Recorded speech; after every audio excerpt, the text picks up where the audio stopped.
Assalamualaikum warahmatullahi wabarakatuh. Perkenalkan, nama saya Gina Agustina dari Prodi S1 Akuntansi semester 3. Di sini saya akan menyampaikan hasil jawaban saya dari tugas studi kasus komprehensif bab 5. Baik, langsung saja di pertanyaan yang pertama ada: jelaskan secara mendalam konsep kesenjangan ekspektasi atau expectation gap dalam audit. Analisislah skenario di atas dengan membedakan secara jelas antara kegagalan bisnis atau business failure, kegagalan audit, audit failure, dan risiko audit, audit risk.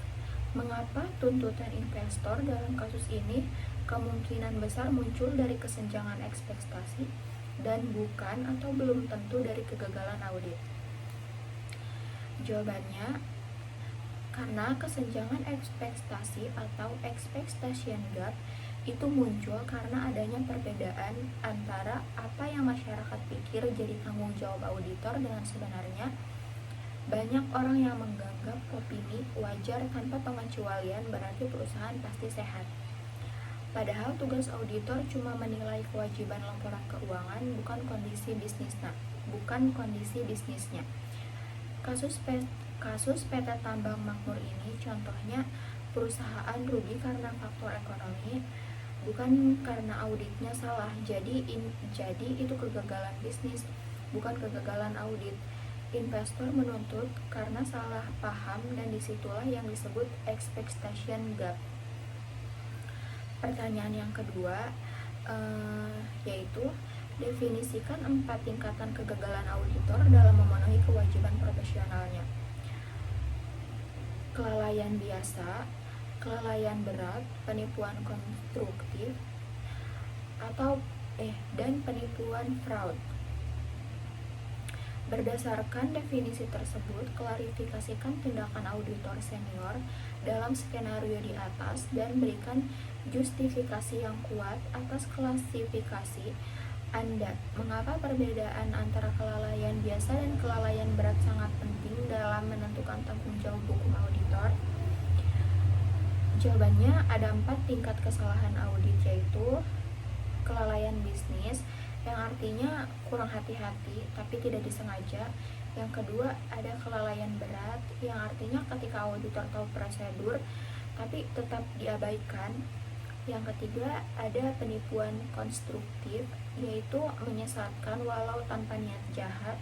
Yang keempat, ada penipuan atau fraud, dilakukan dengan niat menipu. Dalam kasus PT Cepat Logistik, auditor tersebut sengaja melewatkan prosedur konfirmasi penting. Itu masuk kategori kelalaian berat karena sadar tapi tetap dilanggar. Bedanya dengan kelalaian biasa penting, karena kelalaian berat bisa bikin auditor kena tanggung jawab hukum. Yang ketiga, pertanyaan yang ketiga yaitu analisis tanggung jawab hukum KAP handal dan rekan kepada kliennya. PT Manufaktur Presisi, evaluasilah kekuatan dari 2 poin pembelaan yang diajukan oleh KAP. Fokuslah analisis Anda pada konsep konvertasi, breach of contract, dan pembelaan kelalaian kontributif atau contributory negligence. Jawabannya, KAP handal dan rekan bisa dikatakan punya dasar pembelaan yang kuat. Yang pertama, dalam surat perikatan sudah disebut audit hanya untuk mendeteksi salah saji material, bukan semua bentuk kecurangan. Yang kedua, auditor sudah memberi peringatan soal kelemahan kontrol internal, tapi manajemen mengabaikan. Jadi kalau ada kerugian, sebagian tanggung jawab juga ada di klien. Ini disebut kelalaian kontributif, di mana kedua pihak sama-sama punya andil. Dengan begitu tanggung jawab hukum KAP bisa berkurang. Pertanyaan yang keempat, jelaskan 3 pendekatan utama doktrin dalam yurisdiksi common law mengenai tanggung jawab auditor kepada pihak ketiga atas kelalaian biasa. Yang pertama ada doktrin ultra-mares, yang kedua doktrin restatement, yang ketiga doktrin foreseeable user.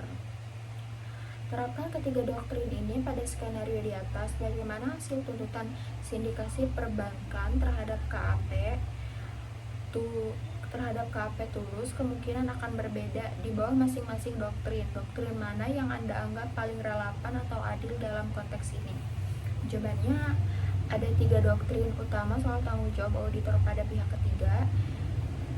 Yang pertama, ultra-mares privity, auditor hanya bertanggung jawab pada klien langsung. Yang kedua, restatement of torts, foreign user, juga bertanggung jawab pada pihak yang bisa diperkirakan akan memakai laporan. Yang ketiga, foreseeable user, tanggung jawab meluas ke siapapun yang wajar menggunakan laporan itu. Kalau diterapkan di kasus KAP Tulus, hasilnya beda-beda. Di bawah ultramares, KAP bebas. Di bawah restatement bisa ikut tanggung jawab. Dan di bawah foreseeable pasti bisa dituntut. Menurut saya restatement paling adil karena seimbang antara tanggung jawab profesi dan perlindungan terhadap auditor. Pertanyaan yang kelima, mengacu pada prinsip-prinsip yang mendasari Securities Act of 1933 di AS yang sering menjadi rujukan hukum pasar modal. Jelaskan perbedaan fundamental tanggung jawab auditor dalam konteks IPO dibandingkan dengan audit reguler. Secara spesifik, apa yang harus dibuktikan oleh investor untuk dapat menuntut KAP, dan sebaliknya, apa pembelaan utama beban pembuktian yang harus ditunjukkan oleh KAP jelas dan yakin untuk membebaskan diri dari tanggung jawab. Jawabannya, dalam audit IPO, tanggung jawab auditor jauh lebih besar karena laporan dipakai investor publik. Berdasarkan prinsip Securities Act 1933, investor cukup membuktikan ada salah saji material. Sebaliknya, auditor harus membuktikan bahwa mereka sudah melakukan audit dengan hati-hati, due diligence. Jadi beban pembuktiannya beralih ke auditor. Ini beda dengan audit biasa yang justru investor yang harus membuktikan kesalahan auditor. Pertanyaan selanjutnya, nomor 6. Jelaskan tanggung jawab auditor terkait perdagangan saham di pasar sekunder mengacu pada prinsip Securities Exchange Act of 1934 dan Rule 10B strip 5. Kontraskan beban pembuktian bagi investor dalam kasus ini, pasar sekunder, dengan kasus IPO. Soal nomor 5, berikut perhatian khusus pada konsep psikiater niat untuk menipu dan jelaskan mengapa putusan kasus Hochfelder v. Ernst dan Ernst menjadi sangat penting dalam mendefinisikan tanggung jawab auditor di pasar sekunder. Jawabannya, di pasar sekunder tanggung jawab auditor diatur oleh Securities Exchange Act 1934 dan Rule 10B strip 5. Di sini investor harus membuktikan bahwa auditor punya sekiantar, yaitu niat atau kesadaran untuk menipu. Kasus Hochfelder v. dan Ernst jadi dasar penting. Tanpa sekiantar, auditor tidak bisa dihukum. Jadi pasar sekunder, tanggung jawab auditor lebih terbatas. Kalau cuma lalai tanpa niat menipu, biasanya tidak bisa dituntut. Pertanyaan nomor 7. Bedakan secara jelas antara liabilitas perdata, civil liability, dan liabilitas pidana, criminal liability. Bagi seorang akuntan publik, analisislah tindakan partner KAP tersebut dalam konteks hukum pidana. Mengapa tindakan seperti obstruction of justice, menghalangi proses hukum, atau penghancuran dokumen dapat membawa konsekuensi pidana yang berat bagi auditor, terlepas dari apakah audit awalnya lalai atau tidak? Jawabannya, tanggung jawab perdata dan pidana itu beda. Kalau perdata fokus ke ganti rugi karena lalai, sedangkan pidana butuh unsur niat. Dalam kasus partner KAP yang menghancurkan dokumen audit, tidak akan bisa masuk obstruction of justice, yaitu menghalangi proses hukum. Perbuatan itu bisa jadi pidana berat walaupun audit awalnya tidak salah, karena menghancurkan bukti dianggap bentuk kesengajaan menghalangi keadilan.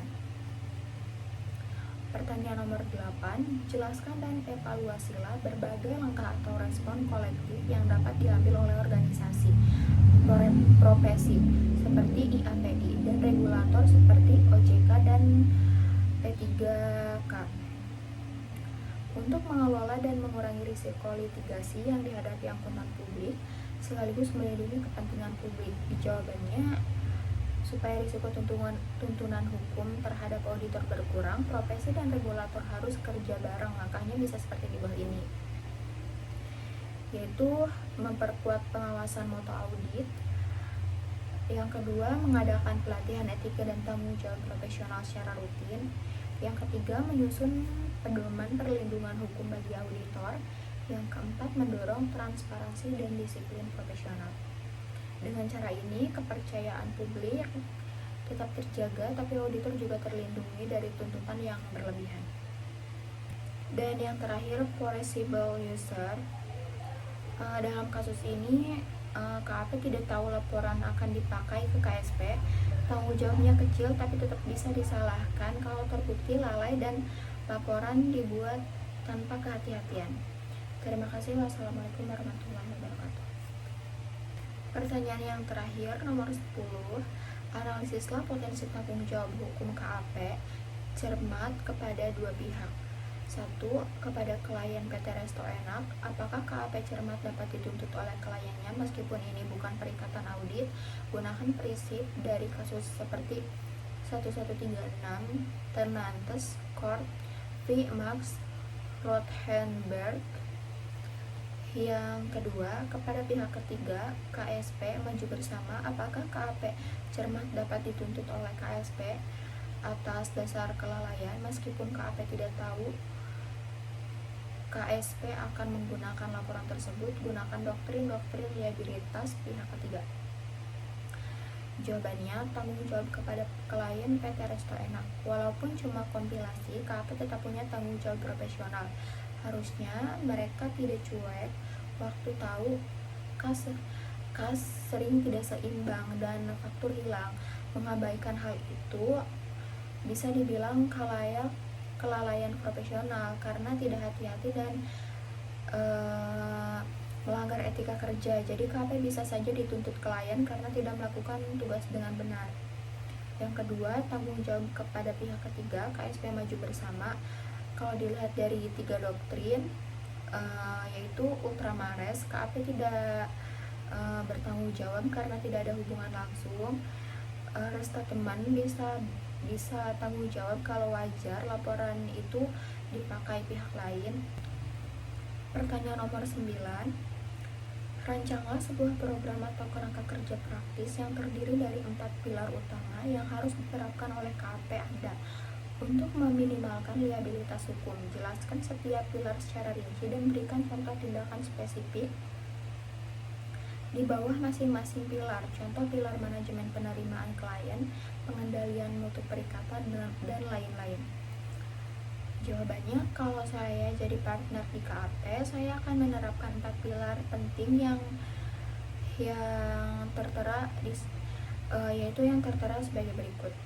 Yang pertama, seleksi klien, artinya jangan asal terima, periksa reputasi dan risiko klien dulu. Yang kedua, pengendalian mutu perikatan, artinya semua laporan dicek ulang sebelum keluar. Yang ketiga, pelatihan etika dan standar audit, artinya biar staf nggak salah selangkah. Yang keempat, asuransi profesional, artinya jaga-jaga kalau kena tuntutan hukum. Dengan 4 pilar ini, resiko hukum bisa diminimalkan dan kepercayaan klien tetap terjaga.